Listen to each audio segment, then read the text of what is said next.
Hey, welcome in, everybody. It is episode number 5 of the Hot Golf Conversation, Hot Golf Podcast, and Hot Golf Show. Hot stands, of course, for Heart of Texas and the Heart of Texas Golf Conversation tonight.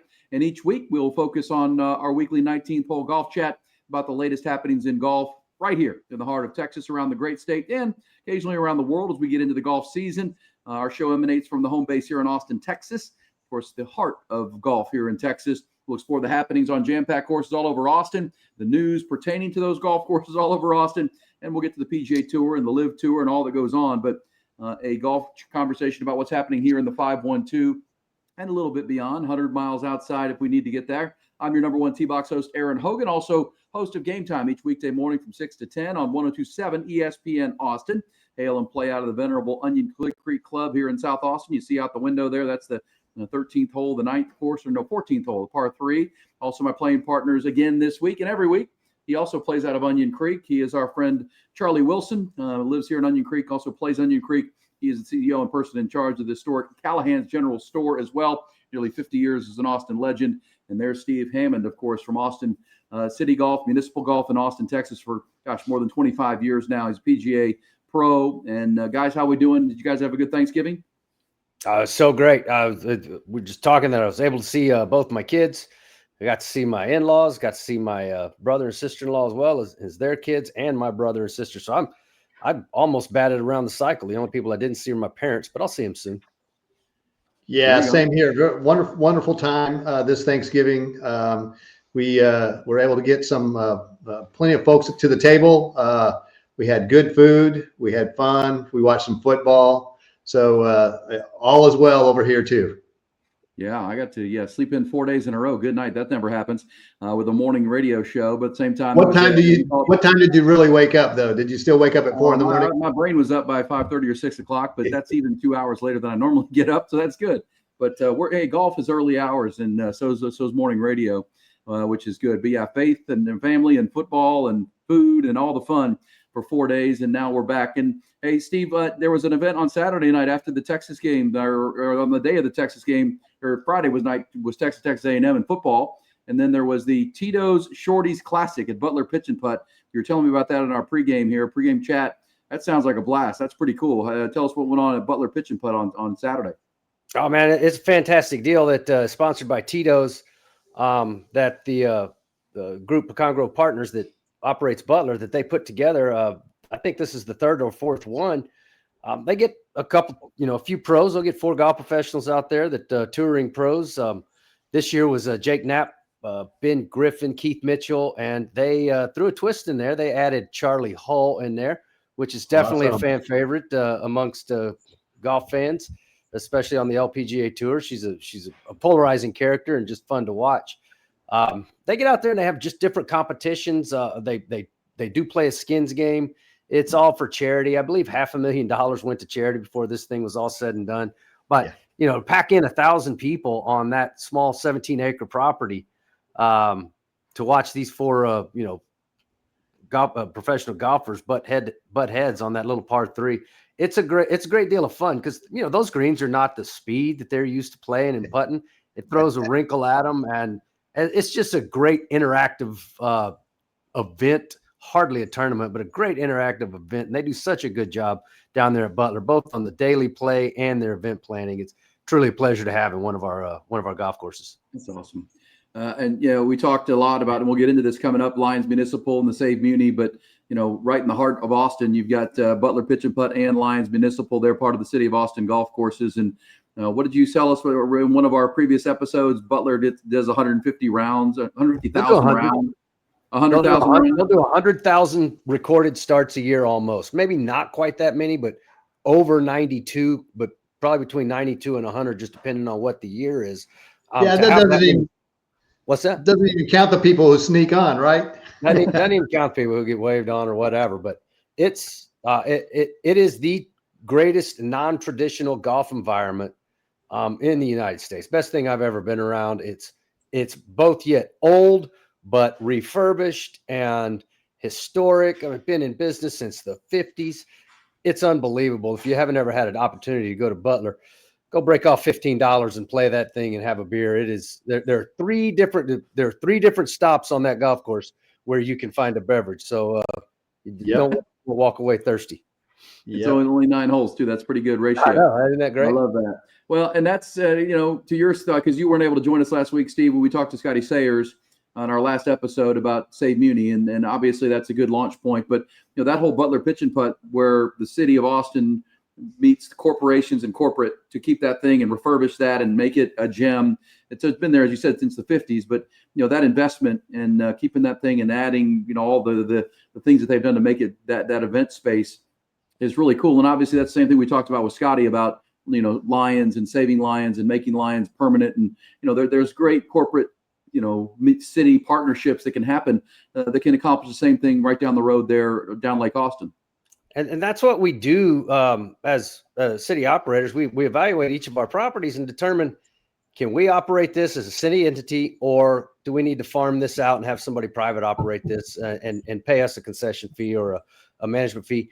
And when you look at it, like all of our grills that we sell, all of our grills at Morris Williams or Clay Kaiser or even Lions, we farm those operations out because we don't want to be in the alcohol sales business and we don't want the liability. And, whenever you do agree to take on one of those operations, you understand that you have taken on the liability. Grey Rock is another great one because it has a large membership component. So we farm that operation out to Kemper Sports, that acquired Touchstone Golf Management. And it works so well because Touchstone can turnkey operate that. They can do member billing on a monthly basis. That's just things that the city of Austin is not, our golf vision is not designed to do. We're definitely a daily fee spot in most of our places. So to have that membership component that we have at Grey Rock and provide that robust membership experience, that it makes perfect sense to farm out that operation. Well, and your thoughts, I know you weren't able to be with Scotty, but from the city's perspective in Lions, and I know it's a University of Texas, City of Austin, Save Muny, triangle, trying to make sure there's a goal to keep that golf course there. Ben Crenshaw and Scotty Sayers and you guys, where do you stand? Where do you think this thing stands from the city's perspective? That's a super, super easy question. One, I think we're in good shape because no news is always good news, if you ask me. It's hard for me as the operator to make 10 and 12-year plans for that piece of property. If we had an agreement that would guarantee us time, we could immediately go in there and take out some money and dump 10, 12, $13 million into that property and redo it. What comes of the negotiations and the discussions with the University of Texas, that's not up to me. And I don't have a seat at that table. I do get consulted from time to time on what we can stand financially, what makes sense for the golf division. But the most important thing to me as a golfer and a golf course operator is that golf course stays a golf course for eternity. I don't care who owns it. I don't care if the University of Texas owns it. I don't care if Callahan's General Store owns it. I don't care if Save Muny has it in conservancy. As long as that golf course remains a golf course, that is the most important thing to me. Eventually, I think the university and the city of Austin, and maybe with the help of a conservancy, we have us an agreement one day. I really believe that in my heart of hearts. I can't imagine anybody saying, okay, well, this is going to be a hospital complex or anything like that. I really believe in my heart of hearts that's what it's going to be. But I want to say, with Scotty on the other day talking about it, and we know how passionate Scotty is, and the Save Muny organization, which has been in business since the 70s. The Save Muny organization, as a conservancy, has really been in business since the 70s, advocating for that group or for that golf course. That golf course does not exist today without the advocacy of the Save Muny group and all the advocates that advocate for that green space. Mary Arnold is one that doesn't even play golf, but she is an Austin Parks legend in advocating for green space. So without the help of the community, that golf course doesn't exist. And it's been peaceful. Nobody's ever had to tie themselves to a tree. It's just good common sense, rational thinking is why that golf course still exists. And we were in real jeopardy in 2018. The golf division was funded to operate that golf course through April 30th. That's all we were funded for. Now, we came to an agreement. We found a little bit more money to operate it for the rest of the year, but we thought that was the end of us, into that golf course, but it wasn't. We're still here, and we're going to continue to trudge along. Eventually, there's going to be a great deal made, and it's going to be beneficial to the university, beneficial to the residents of Austin and the golfers of Austin. And, it's just going to happen one day. I just don't know when. Yeah, I think that my view on it is keep on keeping on, right? And I hope everybody has that mindset of just keep on keeping on as the conversations take place behind the scenes with the University of Texas and whatever they might be considering their strategic planning. I hope that they understand just the value that this provides to the community historically, at present, and in the future. I also had another. You made me think of another question, Steve. Speaking of funding, not to switch topics too far, but recently the city of Austin, ran a bond proposal or a proposal to increase property taxes for residents, so that they could cover a budget gap, and then that was defeated by the voters. They went back to work to address the budget gap, and I did hear, and I didn't quite understand where, but I did hear some of that was going to be addressed in Parks and Recreation, which I would guess is where the golf group, your organization lies. Is there going to be any effect from that budget gap on golf in 2026 and going forward for Austin residents? We don't anticipate that. I can't speak directly for the director at all. We don't anticipate having any kind of cuts on our side because we are the only enterprise fund in the golf division. And when you think of enterprise fund, we don't get tax dollars. We're similar to Austin Energy or Austin Water, where we pay for ourselves, and then our I hesitate to call them profits, but our surplus revenues, those are held.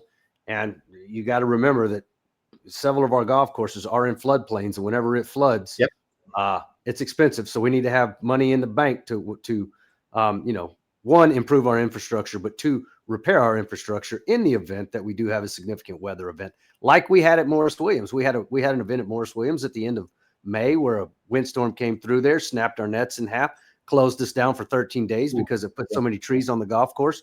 And it cost us a little bit over $250,000 to get everything cleaned up and those nets back up so we could get golfers hitting golf balls again on the driving range. So we keep some money in the bank. We're not really affected by the Parks Department budget reorganization that is going to be happening right now. We're not affected right now, but you never know.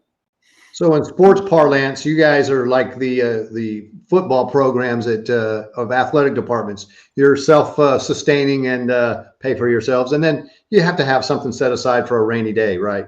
We definitely have to have something set aside for a rainy day because this is not cheap to operate golf courses. Not cheap at all. Hey, I do have one comment for the golfers out there also about, you were talking about tying people, not tying people to trees, but people being tied to trees. And that tree on number 18 at Lyons Municipal, right there in the middle of the fairway, I frequently thought that would be a great tree to be removed if it ever had to be. I know it's a historic tree, but just you're talking about number 9. That old hit that tree and elephant there on number 9. That thing is right in that's what it is. Number 9. That's it. Yeah, the old 18. That thing is right in the middle of the fairway, and it's like the Kim Baby Matumbo, man. It blocks all my shots. Not today. Not today. Hey, sort of 5-iron, little draw 5-iron cut right inside. You got 100 yards in. You're feeling good on your way back. I got up there one time. I kid you not. I got up there one time and I hit my putter off the tee box just to see how far it'd go, and I got off to the side of that tree just fine. Yeah, well, at Lions Meeting, I've never had that tree's never been a problem. I just keep it short, but then that little tiny ass green is the problem. You know, that little there's that sliver of a green is the one with bunkers on either side. That's what's a fun golf course, man. That's the green that most of my golf balls end up in the parking lot from, I think. Yeah. You're not the only one. You're not the only one. Oh, but it's a front to back or back to front golf green. It's such a great course. And that's, if you missed Scotty Sayers with us, we had about 45 minutes with Scotty from the Save Muny Conservancy last episode 4. So go find that at 1027ESPN.com, our YouTube page. and it's there. Scotty was very passionate. Of course, he's been Ben Crenshaw's business, associate and agent for so many years, 30 plus years now. Really good golf conversation. And, Steve is aligned with, Ben and Scotty's vision of keeping that, and that it's got to get the University of Texas to sign off on something long-term. I thought that was interesting, Steve, that, if you could get some long-term certainty that that property is going to be there, the city could invest in some things at Muny, along with the Save Muny group, to improve the facilities. I think that's something our audience would be interested in. That if you get a 10-year or 12 or 15-year plan, there is a plan to do something, but you just don't know. You don't invest that money and then that property go away. Right. Because right now we're on 100. We're guaranteed 180 days. Do we have longer than that? 100%. But we're guaranteed 180 days from today, and then we're guaranteed 180 days from tomorrow. It just continues on in perpetuity until we reach an agreement. But we're not sitting back on our heels and just saying, well, we're not going to do anything until we have an agreement with the university. I have significant dollars earmarked to resurface the driving range landing area this year, as well as revegetate underneath, bring in some soil and revegetate underneath the tree on the number 1 fairway. We've got a great tree down there where the roots are sticking out of the ground, 4 and 6 inches. So we're going to come back in there. We're going to bring in what we have planned is 26 yards of dirt for that area and about 10,000 foot of zoysia. So we are spending significant amount of money. That what we're talking about right there is upwards of $115,000. We still spend money. But when you get into the several millions, I'm a little bit hesitant to spend the golfers' dollars on a rental property right now until we have a longer term agreement. And once we do, it's going to be awesome. Yeah.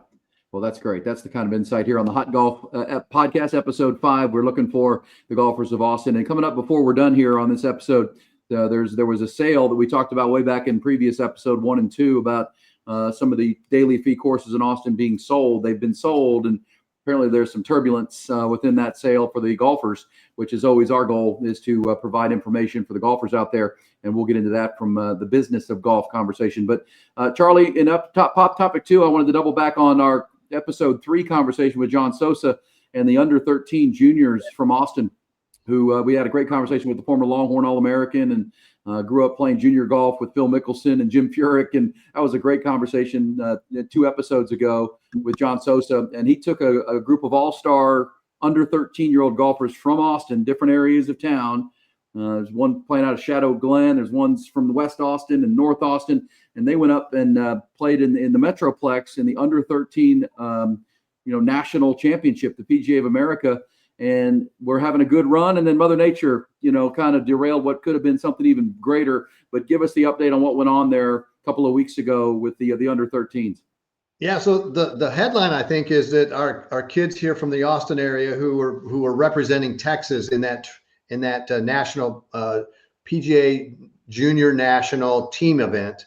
The headline on it is they finished 3rd. So kudos to them from all the teams in all the regions that qualified for that. The 8 kids who were on that team played really well, and they got to 3rd place. I think they didn't get a chance to see if they would win the tournament, and there was a reason, because after 2 days of 2-man scrambles or 2-person scramble qualifying in, they had were running a total. The top 4 teams were going to make the semifinals for the last day, and so really as a team, what you're trying to do is beat the 5th team, if you will. You're trying to come in somewhere in the top 4, make the finals. It recalibrates. Everybody starts over on the final day. You play team against team 1 against team 4, team 2 against team 3, and the winners of those matches then go into a finals match in the afternoon, and the PGA Junior National Team champion under 13 division winner is declared. There was some really, really turbulent weather that was moving through the Dallas-Fort Worth Metroplex on the day of the finals, and that was forecasted for the day of the finals. And so as the kids were out there playing to get into the semifinals, to be one of the 4-team qualifiers, the PGA of America made a call based on, the safety of the kids and the parents and everybody who are out there on the golf course. As you know, you don't want to be out there when a Texas thunderstorm comes rolling through and Texas weather comes through, whether it's hail, whether it's lightning, whether it's, winds or all of the above. You just don't want to mess with weather in Texas, particularly this time of year when weather changes are pretty darn violent.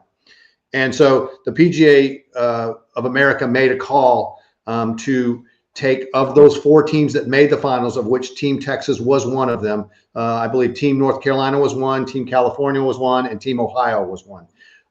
Team Texas and North Carolina were teams number 3 and 4. And so the PGA of America made a call to put Team Ohio and Team California, which were the top 2 teams, against each other for the championship match that morning. And then they played for third place, the Team Texas against Team North Carolina. Team Texas beat North Carolina, won third place. And then the other 2 teams played for the championship. I think there, as you could probably imagine, there were some people who were not satisfied with that outcome, given that, going into it, that, the goal was to beat team number 5 and then restart on the last day and play your best golf.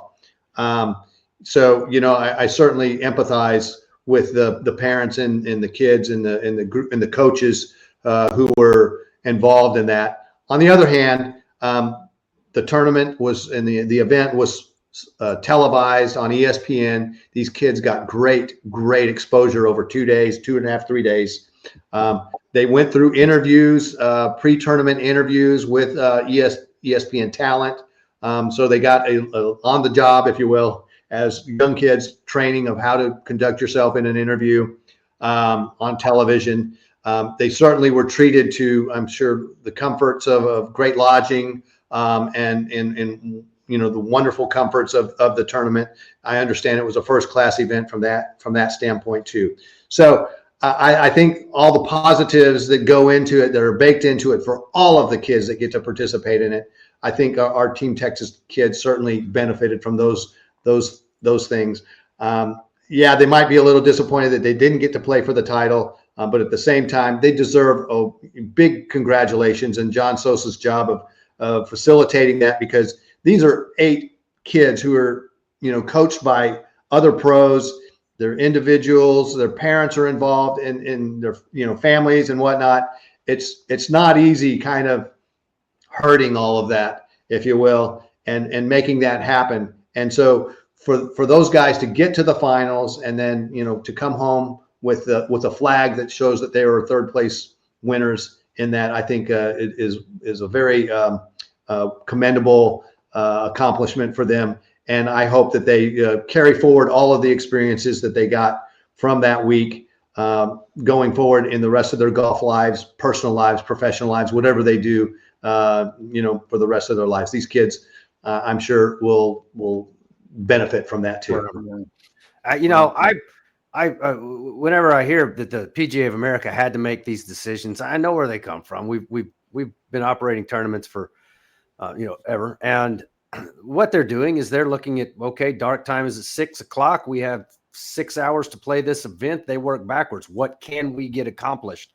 And they wait till the last minute to say, okay, if this is all we're able to get accomplished, then we're going to have to change the format, or going to have to change the qualification process.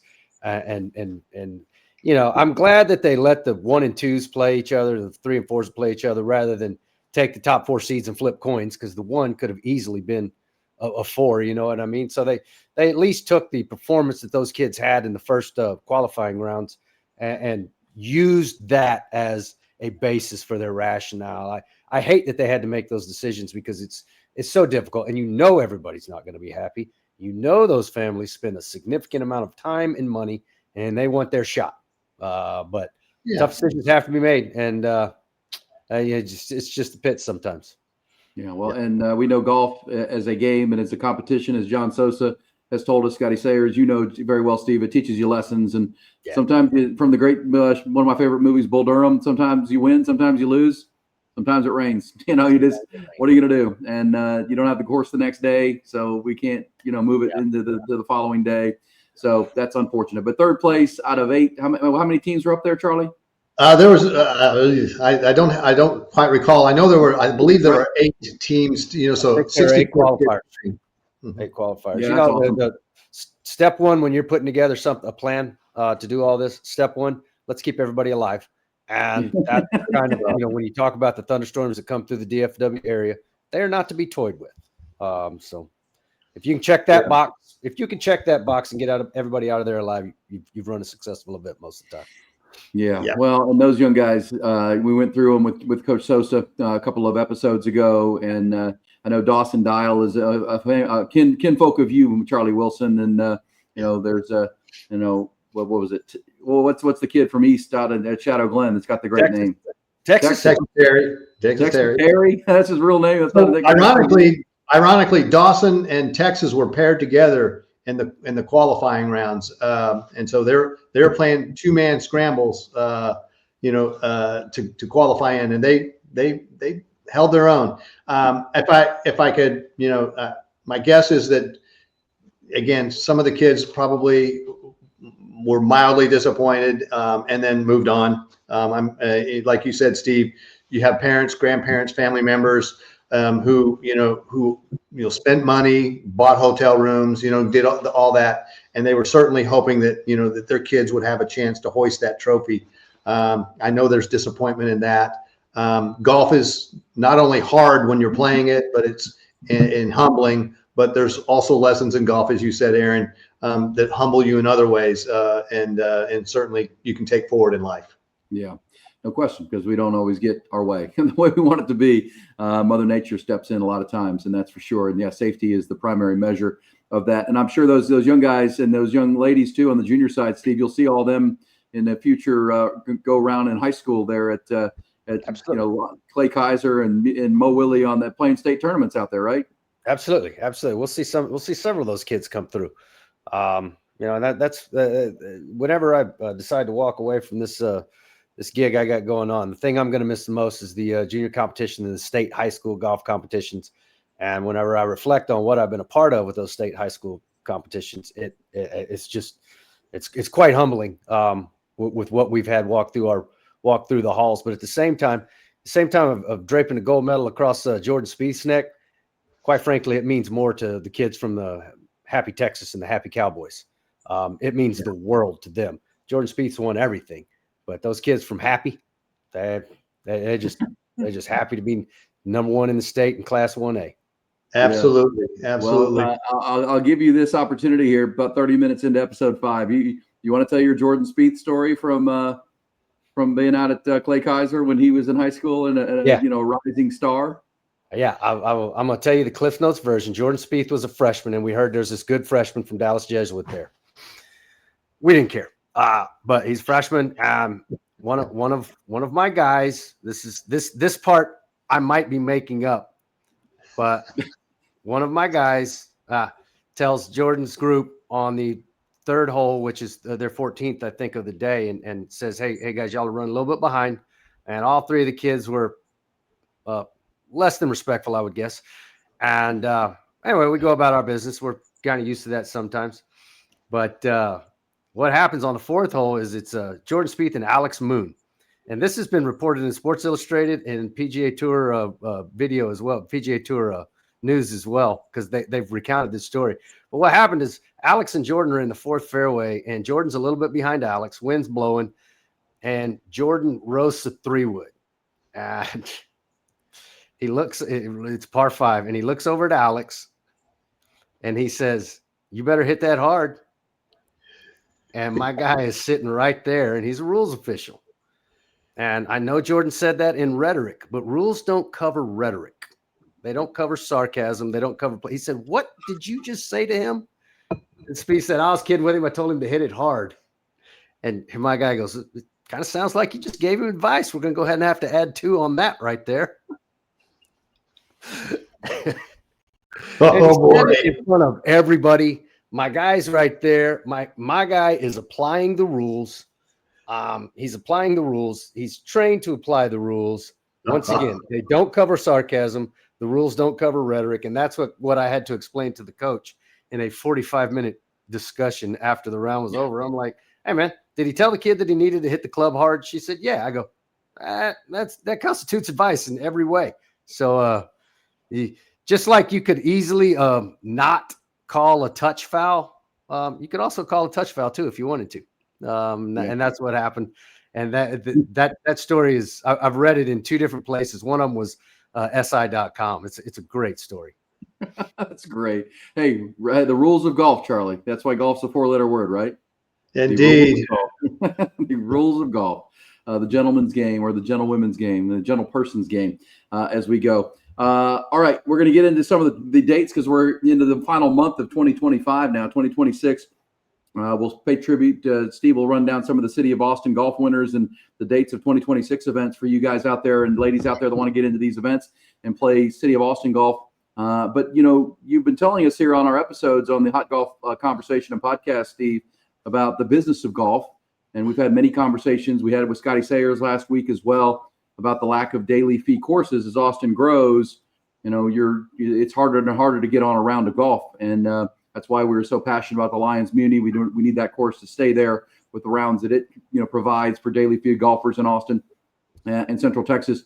And you had reported, I think it was in our first episode, that there was a pending sale of 3 daily fee courses in town. That sale has now closed between our first episode and our 5th episode. So give us the latest. And apparently there's some turbulence to what we just talked about with Mother Nature with the purchase and the new owners and the golfers.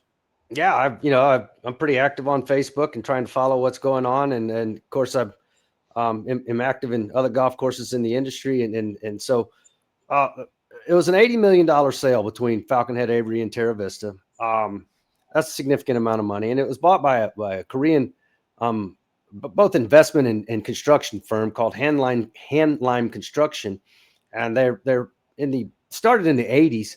But they build apartment complexes here in the United States, and they decided to get into the golf space. And so they bought these 3 properties.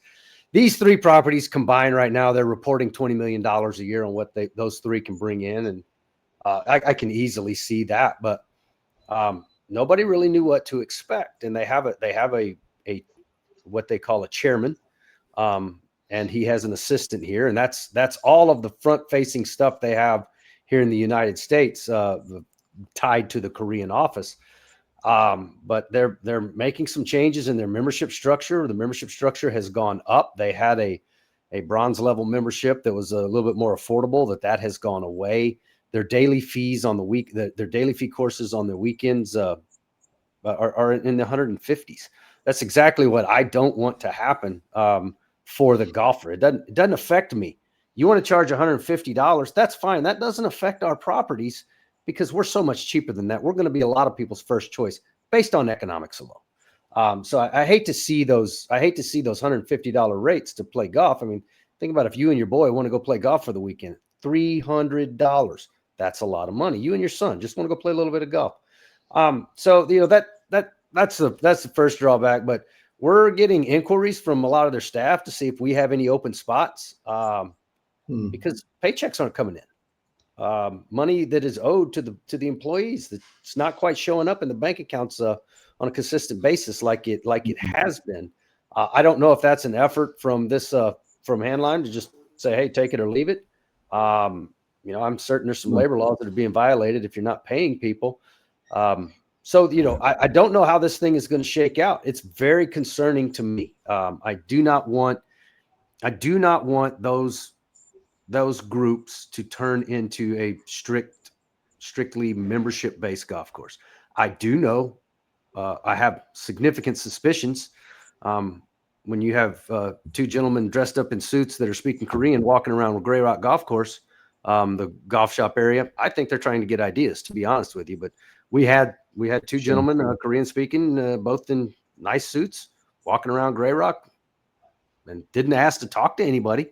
They were just doing some recon to see what we have to offer out there. And quite frankly, if they're, I think it would be a very wise move if they take that the Grey Rock model with a very robust membership, but at the same time a significant daily fee component in there.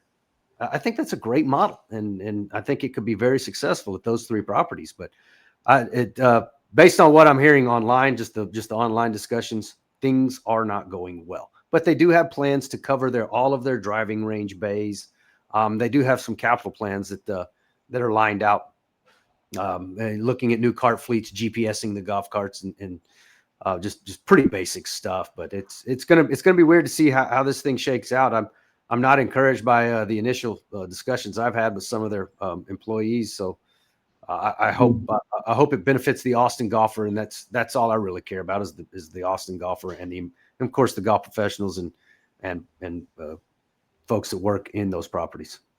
All right, that's Avery Ranch, Terra Vista, and that's Falcon Head. So those are three very highly played golf courses, daily fee courses in West Austin, Northwest Austin, and east of 35 up in Round Rock, Georgetown area.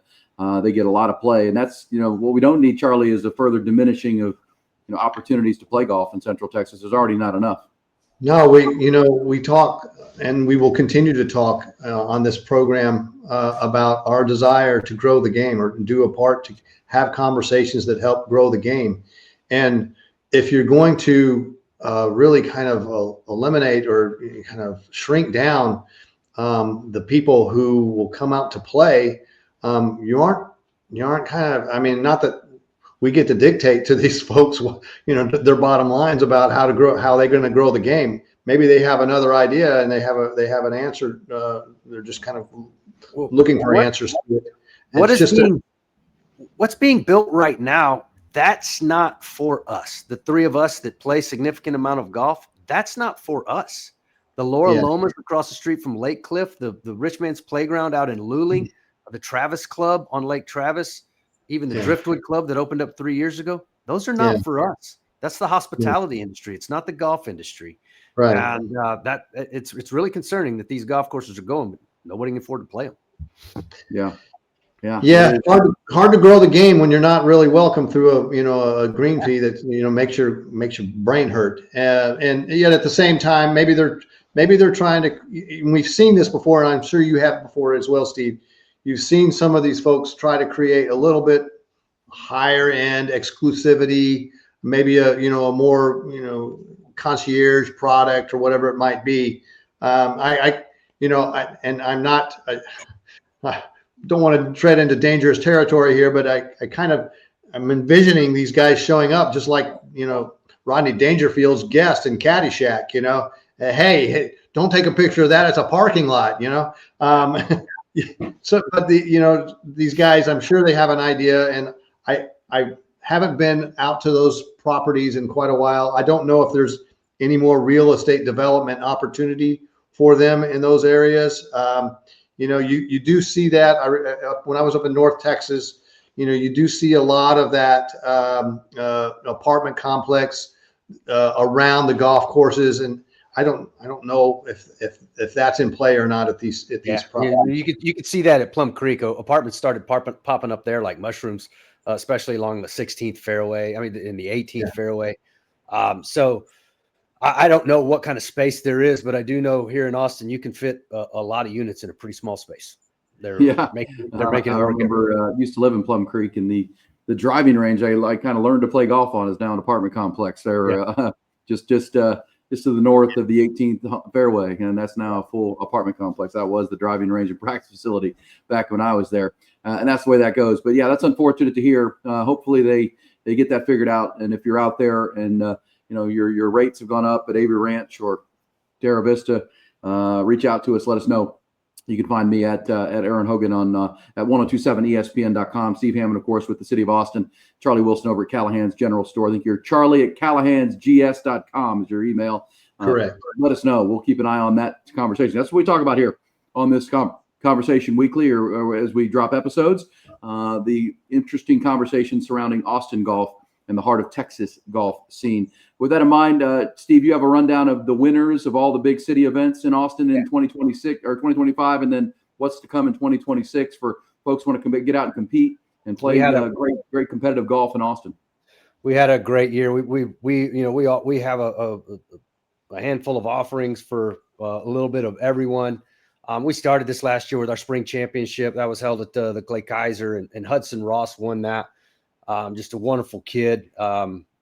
He's probably 28 now, but he's been 30. He may be 32, but he's been playing with us forever. So that was great. And then we went to after that we do our Lloyd Morrison Spring Partnership, and we just recently renamed the Spring Partnership the Lloyd Morrison. Lloyd passed away in 2025. He was a PGA golf professional for 50 years. Operated Lions Golf Course from the mid 70s until 2011 or close. Operated that through a city concession contract. So the Lloyd Morrison Spring Partnership, two Austin stalwarts and Matt Henson and Dylan Davis. They won that handily. And then we parlayed into the Firecracker, which is the pretty much oldest running amateur golf championship in the state of Texas, in which we had those rain day decisions. We had to cancel the first round. Once again, we know it takes us 10 hours to play the Firecracker. We kept running out of daylight. Then the golf course got so wet, we couldn't continue the first round because we needed to put the ball in their hands. So then we had to cancel what was going to be the first round on the second day. We had an 18-hole event, and I hate that because it's such a great golf tournament. Charles Neal White won that, and he's from Westlake fame. He's probably 30 years old now himself. He's been working with kids through the first tee for several years, but he's just a Muny rat through and through. Wonderful kid, and so he won the Firecracker. We're really excited about that.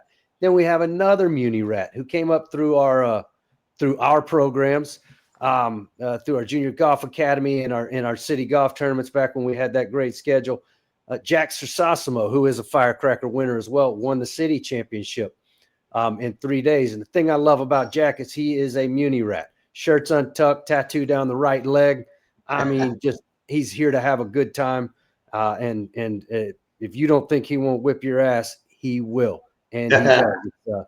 He's just so much fun to watch play. So good. Our women's city that we do on the same weekend, Kate Pickerel wins that. So we're super excited to see that. And we renamed the Women's City Trophy the Beth Kleckler Trophy, who was the operator of Morris Williams Golf Course from 96 until 2018 or something like that. But she's retired from the city. But Beth won 14 women's senior city titles. Yeah, she's awesome. And so we renamed the trophy the Beth Kleckler Trophy, and Kate Pickerel won that. And then we had the senior championship this year at Morris Williams. Another Austin golf legend, Greg Smith, who operated out at the Barton Creek Country Clubs forever. And then when he got out of golf business, got into real estate and got his amateur status back. He says, the only reason why I play in the senior city is so if I finish high enough, I can get exempt into next year's Firecracker. So he doesn't have to qualify. And he wins it about every other year. So Greg Smith wins our senior city. And, that pretty much wrapped us up for our major championships. It was awesome. And we're going to do a lot of the same stuff. You can find our tournament schedule on golfatx.org, and there's a tournament tab there. But this next year, we're going to do the spring championship in March, the partnership in April. We'll start Firecracker qualifiers on June 20th and 23rd. Then the Firecracker is going to be July 3rd through 5th. And then the the city championships, those kick off always the first weekend in August. So it's a super exciting year for competitive golf. We only had one problem with rain, and that was with the Firecracker, and I hate that. But overall, man, we had a great year, very competitive year. And the coolest part about it is people who love municipal golf, they through and through won most of what we had. So that's pretty cool for me. That's awesome. That is great. The Muny Rats. I love the name. It's endearing. Nobody wants to be a rat, but if you come up through Muny, that's absolutely the case. That's pretty great. Thank you. That's cool. Yeah, and Austin, man, giving the River Rats moniker. What'd you say, Charlie? I said, given the River Rats moniker in Austin, I think we all kind of aspire to be rats here. Well, and I know every golfer and every person in Austin will give you grace for the Firecracker on the 4th of July. We were all dealing with historic flooding, that was a once in a lifetime rain event, as we know, and you still had to put on a golf tournament. Well, great stuff, guys. Awesome. Hopefully we can we will pick up these conversations in episode 6 and into the new year, and obviously through the holidays. And we've got a lot to do. We'll check back with John Sosa at some point and get an update on the under 13s, what's going on there. Got plenty of great episodes coming your way with great conversations. This was a good little overview. Good stuff with the Save Muny campaign, the Tito's event down at Butler Pitch and Putt, this past weekend over the Turkey Day holiday, which was awesome, and the conversation surrounding hot golf in Austin for 100 miles out and around, and that's the information you need. You can share that at your watering holes in the 8th and 19th hole. You can share it with your foursomes. Hopefully you can share this episode 5, and all our previous episodes with your golf partners and your friends, because it's all things golf in Austin. And Charley, Steve, great stuff, man. We appreciate it. That's great. Play hard, everybody. Enjoy it, everybody, and rake your bunkers. Keep it in the fairway.